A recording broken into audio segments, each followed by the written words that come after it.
नमो भगवते वासुदेवाय। शान्ताकारं भुजगशयनं पद्मनाभं सुरेशं विश्वाधारं गगनसदृशं मेघवर्णं शुभांगं लक्ष्मीकान्तं कमलनयनं योगिभिर्ध्यानगम्यं वन्दे विष्णुं भवभयहरं सर्वलोकैकनाथं मेघश्यामं पीतकौशेयवासं श्रीवत्साङ्कं कौस्तुभोद्भासिताङ्गं पुण्योपेतं पुण्डरीकायताक्षं विष्णुं वन्दे सर्वलोकैकनाथं। नमः समस्तभूतानाम् आदिभूताय भूभृते अनेकरूपरूपाय विष्णवे प्रभविष्णवे सशङ्खचक्रं सकिरीटकुण्डलं सपीतवस्त्रं सरसीरुहेक्षणं सहारवक्षस्थलशोभिकौस्तुभम् नमामि विष्णुं शिरसा चतुर्भुजम्। छायायां पारिजातस्य हेमसिंहासनोपरि आसीनमम्बुदश्यामम् आयताक्षम् अलङ्कृतम् चन्द्राननं चतुर्बाहुं श्रीवत्साङ्कितवक्षसं रुक्मिणी सत्यभामाभ्यां सहितं कृष्णमाश्रये। हरिः ओम्। वैशम्पायन उवाच श्रुत्वा धर्मानशेषेण पावनानि च सर्वशः युधिष्ठिरः शान्तनवं पुनरेवाभ्यभाषत। युधिष्ठिर उवाच किमेकं दैवतं लोके किं वाप्येकं परायणं स्तुवन्तः कं कमर्चन्तः वाप्नुयुर्मानवा शुभम्। को धर्मः सर्वधर्माणां भवतः परमो मतः किं जपन्मुच्यते जन्तुः जन्म संसारबन्धनात्। भीष्म उवाच जगत्प्रभुं देवदेवम् अनन्तं पुरुषोत्तमं स्तुवन्नाम सहस्रेण पुरुषः सततोत्थितः तमेव चार्चयन् नित्यं भक्त्या पुरुषमव्ययम् ध्यायन् स्तुवन् नमस्यंश्च यजमानस्तमेव च। अनादिनिधनं विष्णुं सर्वलोकमहेश्वरं लोकाध्यक्षं स्तुवन् नित्यं सर्वदुःखातिगो भवेत्। ब्रह्मण्यं सर्वधर्मज्ञं लोकानां कीर्तिवर्धनं लोकनाथं महद्भूतं सर्वभूतभवोद्भवम्। एष मे सर्वधर्माणां धर्मोऽधिकतमो मतः यद्भक्त्या पुण्डरीकाक्षं स्तवैरर्चेन्नरः सदा। परमं यो महत्तेजः परमं यो महत्तपः परमं यो महद्ब्रह्म परमं यः परायणम् पवित्राणां पवित्रं यो मङ्गलानां च मङ्गलम् दैवतं देवतानां च भूतानां यो व्ययः पिता यतः सर्वाणि भूतानि भवन्त्यादियुगागमे यस्मिंश्च प्रलयं यान्ति पुनरेव युगक्षये तस्य लोकप्रधानस्य जगन्नाथस्य भूपते विष्णोर्नाम सहस्रं मे शृणु पापभयापहम्।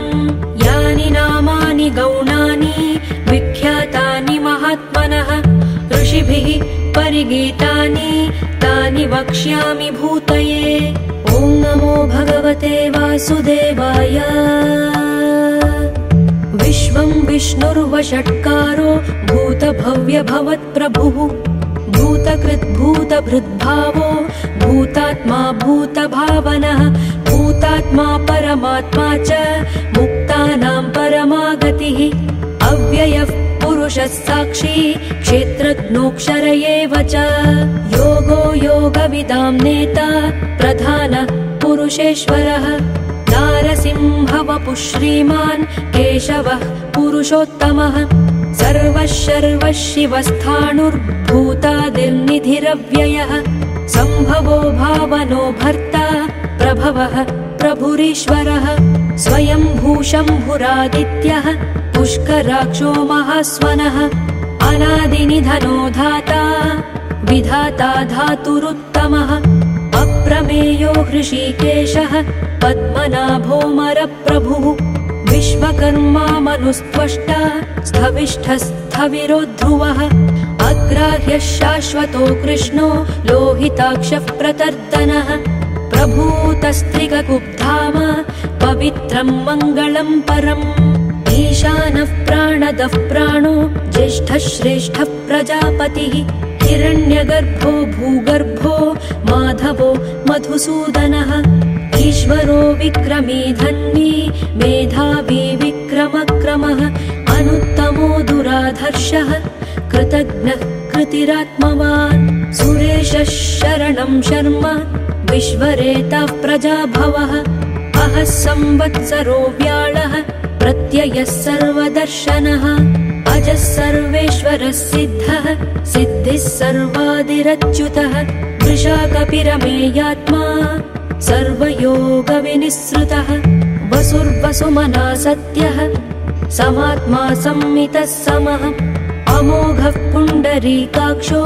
वृषकर्मा वृषाकृतिः रुद्रो बहुशिरा बभ्रुः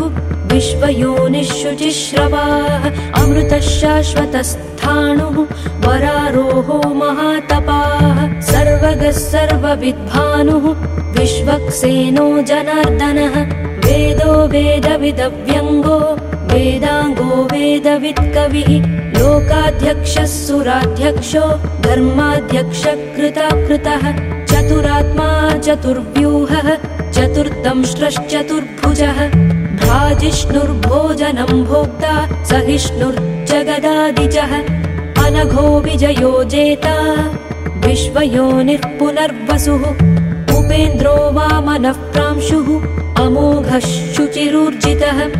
अतीन्द्रः सङ्ग्रहः सर्गो धृतात्मा नियमो यमः वेद्यो वैद्यः सदा योगी वीरः माधवो मधुः अतीन्द्रियो महामायो महोत्साहो महाबलः महाबुद्धिर्महावीर्यो महाशक्तिर्महाद्युतिः अनिर्देश्य वपुः श्रीमान् अमेयात्मा महाद्रिधृक् महेश्वासो महीभर्ता श्रीनिवासः सताङ्गतिः अनिरुद्धः सुरानन्दो गोविन्दो गोविदाम्पतिः मरीचिर्तमनोहंसः सुपर्णो भुजगोत्तमः हिरण्यनाभः सुतपाः पद्मनाभः प्रजापतिः अमृत्युः सर्वदृक्सिंहः सन्धाता सन्धिमा स्थिरः अजो दुर्मर्षणः शास्ता विश्रुतात्मा सुरारिहा गुरुर्गुरुतमो धाम सत्यः सत्यपराक्रमः निमिषो निमिषस्रग्वी वाचस्पतिरुदारधीः अग्रणी ग्रामणी श्रीमान् न्यायो नेता समीरणः सहस्रमूर्धा विश्वात्मा सहस्राक्षः सहस्रपात् आवर्तनो निवृत्तात्मा संवृतः सम्प्रमर्दनः अहः संवर्धको वह्निः अनिलो धरणीधरः सुप्रसादः प्रसन्नात्मा विश्वधृग् विश्वभुग्विभुः सत्कर्ता सत्कृतः साधुः जह्नुर्नारायणो नरः असङ्ख्येयो प्रमेयात्मा विशिष्टः शिष्टकृच्छुचिः सिद्धार्थः सिद्धसङ्कल्पः सिद्धितः सिद्धिसाधनः वृषाही वृषभो विष्णुः वृषपर्वा वृषोदरः वर्धनो वर्धमानश्च विविक्तः श्रुतिसागरः सुभुजो दुर्धरो वाग्मी महेन्द्रो वसुदो वसुः नैकरूपो बृहद्रूपः शिपिविष्टः प्रकाशनः ओजस्तेजोद्युतिधरः प्रकाशात्मा प्रतापनः रुद्धस्पष्टाक्षरो मन्त्रश्चन्द्रांशुर्भास्करद्युतिः अमृतांशोद्भवो भानुः शशबिन्दुः सुरेश्वरः औषधं जगतः सेतुः सत्यधर्मपराक्रमः भूतभव्यभवन्नाथः पवनः पावनो नलः कामः कामकृत्कान्तः कामः कामप्रदः प्रभुः युगादिकृत्युगावर्तो नैकमायो महाशनः अदृश्यो व्यक्तरूपश्च सहस्रजित् अनन्तजित् इष्टो विशिष्टः शिष्टेष्टः शिखण्डी नहुषो वृषः क्रोधः क्रोधकृत्कर्ता विश्वबाहुर्महीधरः अच्युतः प्रथितः प्राणः प्राणदो वासवानुजः अपां निधिः अधिष्ठानम् अप्रमत्तः प्रतिष्ठितः स्कन्दस्कन्दधरो धुर्यो वरदो वायुवाहनः वासुदेवो बृहद्भानुः आदिदेवः पुरन्दरः अशोकस्तारणस्तारः शूरः शौरिर्जनेश्वरः अनुकूलः शतावर्तः पद्मी पद्मनिभेक्षणः पद्मनाभोरविन्दाक्षः पद्मगर्भः शरीरभृत् महर्धिर्रुद्धो वृद्धात्मा महाक्षो गरुडध्वजः अतुलः शरभो भीमः समयज्ञो हविर्हरिः सर्वलक्षणलक्षण्यो लक्ष्मीवान् समितिञ्जयः विक्षरो रोहितो मार्गो हेतुर्दामोदरः सहः महीधरो महाभागो वेगवान् अमिताशनः उद्भवः क्षोभणो देवः श्रीगर्भः परमेश्वरः करणं कारणं कर्ता विकर्ता गहनो गुहः व्यवसायो व्यवस्थानः संस्थानस्थानदो ध्रुवः परर्धिः परमस्पष्टः तुष्टः पुष्टः शुभेक्षणः रामो विरामो विरजो मार्गो नेयो नयो नयः वीरः शक्तिमतां श्रेष्ठो धर्मो धर्मविदुत्तमः वैकुण्ठः पुरुषः प्राणः प्राणदः प्रणवः पृथुः हिरण्यगर्भः शत्रुघ्नो व्याप्तो वायुरधोक्षजः ऋतुः सुदर्शनः कालः परमेष्ठी परिग्रहः उग्रः संवत्सरो दक्षो विश्रामो विश्वदक्षिणः विस्तारस्थावरस्थाणुः प्रमाणं बीजमव्ययम् अर्थोऽनर्थो महाकोशो महाभोगो महाधनः अनिर्विण्णस्थविष्ठो भूर्धर्मयूपो महामखः नक्षत्रनेमिर्नक्षत्री क्षमः क्षामः समीहनः यज्ञयुज्यो महेज्यश्च क्रतुः सत्रं सताङ्गतिः सर्वदर्शी विमुक्तात्मा सर्वज्ञो ज्ञानमुत्तमम् सुव्रतः सुमुखः सूक्ष्मः सुघोषः सुखदः सुहृत् मनोहरो जितक्रोधो वीरबाहुर्विदारणः स्वापनः स्ववशो व्यापी नैकात्मा नैककर्मकृत् वत्सरो वत्सलो वत्सी रत्नगर्भो धनेश्वरः धर्मगुप्धर्मकृद्धर्मी सदसत्क्षरमक्षरम् अविज्ञाता सहस्रांशुः विधाता कृतलक्षणः गभस्तिनेमिः सत्त्वस्थः सिंहो भूतमहेश्वरः आदिदेवो महादेवो देवेशो देवभृद्गुरुः उत्तरो गोपतिर्गोप्ता ज्ञानगम्यः पुरातनः शरीरभूतभृद्भोक्ता कपीन्द्रो भूरि दक्षिणः सोमपोऽमृतपः सोमः पुरुजित् पुरुसत्तमः विनयो जयः सत्यसन्धो दाशार्हः सात्वतां पतिः जीवो विनयिता साक्षी मुकुन्दोमितविक्रमः अम्भोनिधिरनन्तात्मा महोदधिशयोऽन्तकः अजो महार्हः स्वाभाव्यो जितामित्रः प्रमोदनः आनन्दो नन्दनो नन्दः सत्यधर्मात्रिविक्रमः महर्षिः कपिलाचार्यः कृतज्ञो मेदिनीपतिः त्रिपदस्त्रिदशाध्यक्षो महाशृङ्गकृतान्तकृत् महावराहो गोविन्दः सुषेणः कनकाङ्गदी गुह्यो गभीरो गहनो गुप्तश्चक्रगदाधरः वेधास्वाङ्गोजितः कृष्णो दृढः सङ्कर्षणोच्युतः वरुणो वारुणो वृक्षः पुष्कराक्षो महामनाः भगवान् भगहानन्दी वनमाली हलायुधः आदित्यो ज्योतिरादित्यः सहिष्णुर्गतिसत्तमः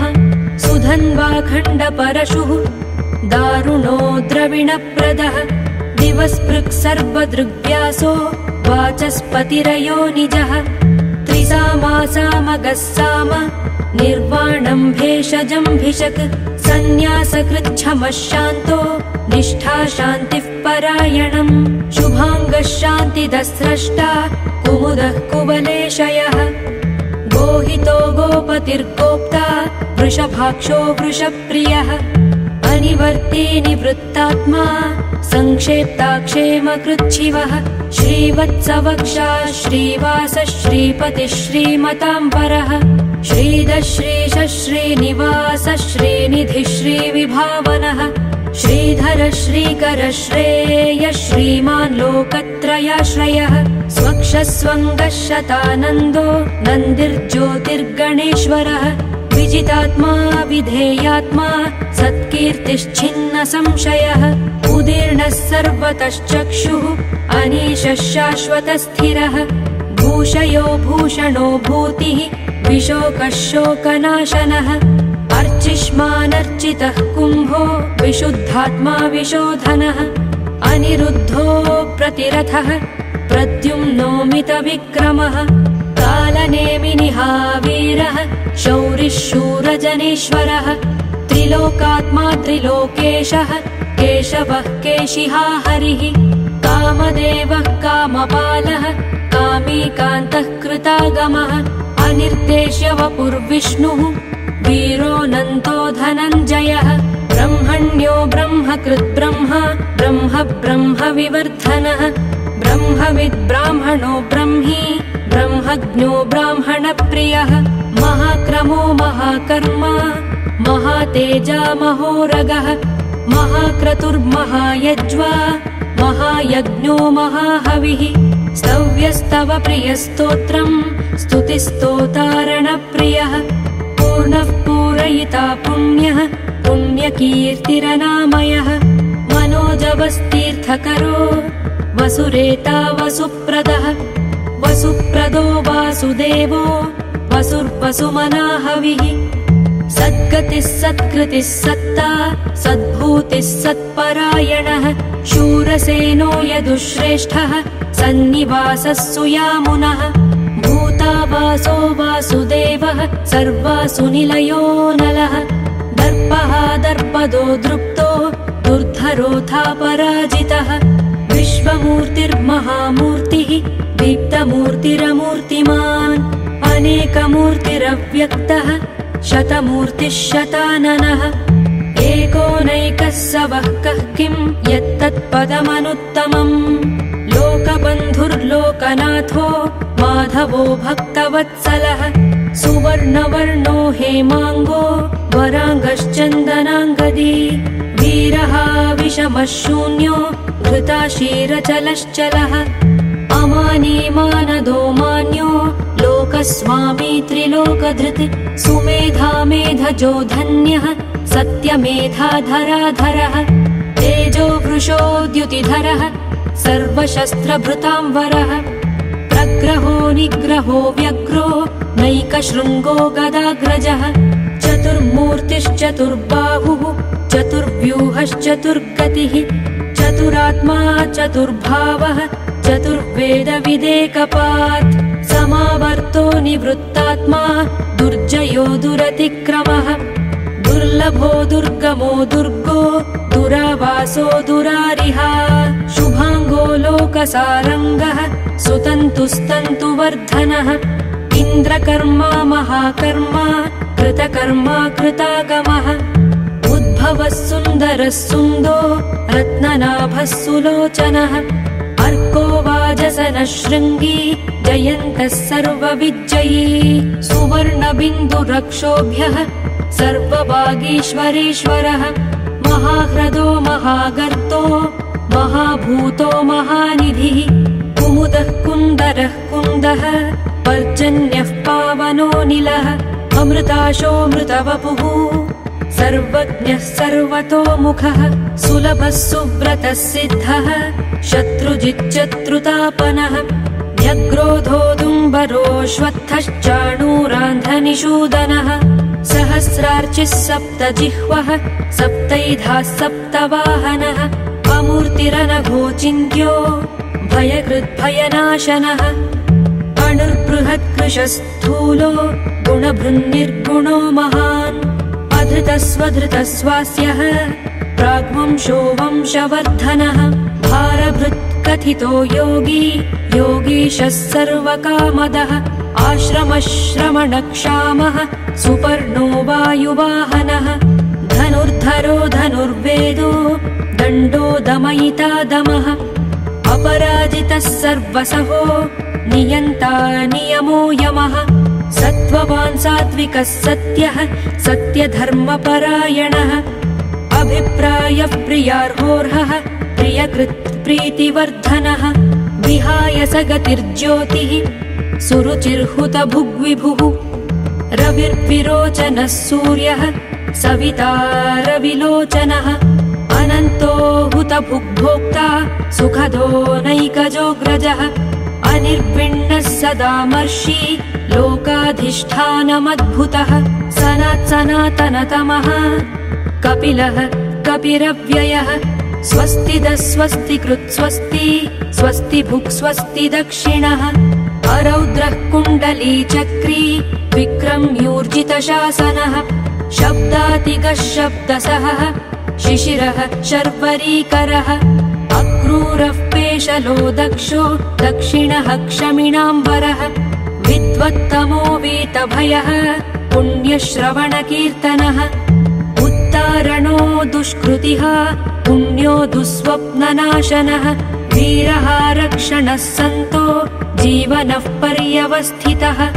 अनन्तरूपोऽनन्तश्रीर्जितमन्युर्भयापहः चतुरश्रो गभीरात्मा विदिशो व्यादिशो दिशः अनादिर्भूर्भुवो लक्ष्मीः सुवीरो रुचिराङ्गदः जननो जनजन्मादिः भीमो भीमपराक्रमः आधारनिलयो धाता पुष्पहासः प्रजागरः ऊर्ध्वगः सत्पथाचारः प्राणदः प्रणवः पणः प्रमाणं प्राणनिलयः प्राणभृत् प्राणजीवनः तत्त्वं तत्त्वविदेकात्मा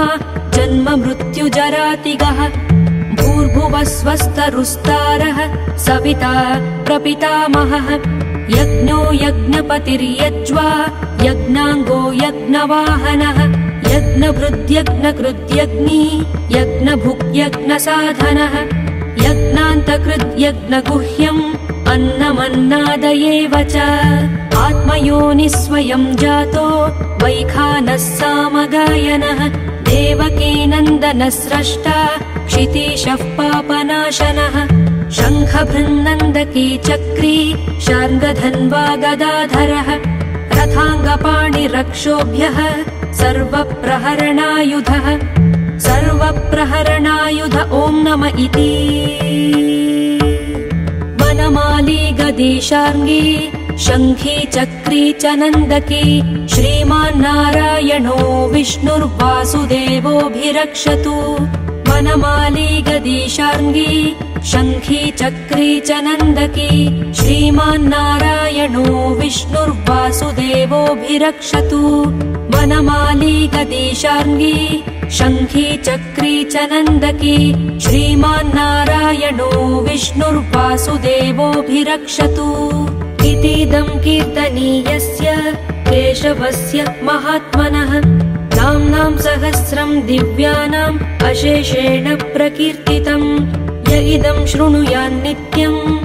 यश्चापि परिकीर्तये नाशुभं प्राप्नुयात् किञ्चित् सोमुत्रेह च मानवः वेदान्तगो ब्राह्मणः स्यात् क्षत्रियो विजयी भवेत् वैश्यो धनसमृद्धः स्यात् शूद्रः सुखमवाप्नुयात् धर्मार्थी प्राप्नुयात् धर्मम् अर्थार्थी चार्थमाप्नुयात् कामानवाप्नुयात् कामी प्रजार्थी प्राप्नुयात् प्रजाम् भक्तिमान्यः सदोत्थाय शुचिस्तद्गतमानसः सहस्रं वासुदेवस्य नाम्नामेतत् प्रकीर्तयेत् यशः प्राप्नोति विपुलम् ज्ञाति प्राधान्यमेव च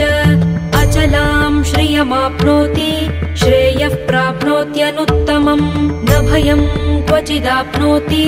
वीर्यं तेजश्च विन्दति भवत्यरोगो द्युतिमान् बलरूपगुणान्वितः रोगार्तो मुच्यते रोगात् बद्धो मुच्येत बन्धनात् भयान्मुच्येत भीतस्तु मुच्येतापन्न आपदः दुर्गाण्यतितरत्याशु पुरुषः पुरुषोत्तमम् तुवन्नाम सहस्रेण नित्यं भक्तिसमन्वितः वासुदेवाश्रयो मर्त्यो वासुदेवपरायणः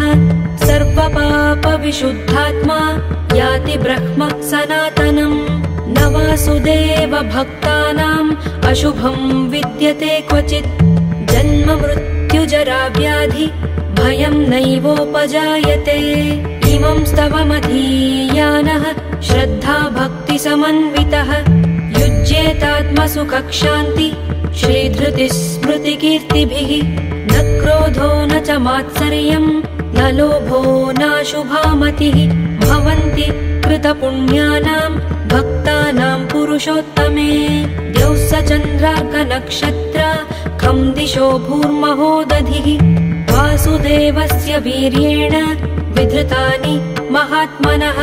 ससुरासुरगन्धर्वं स यक्षोरगराक्षसम् जगद्वशे वर्ततेदं कृष्णस्य सचराचरम्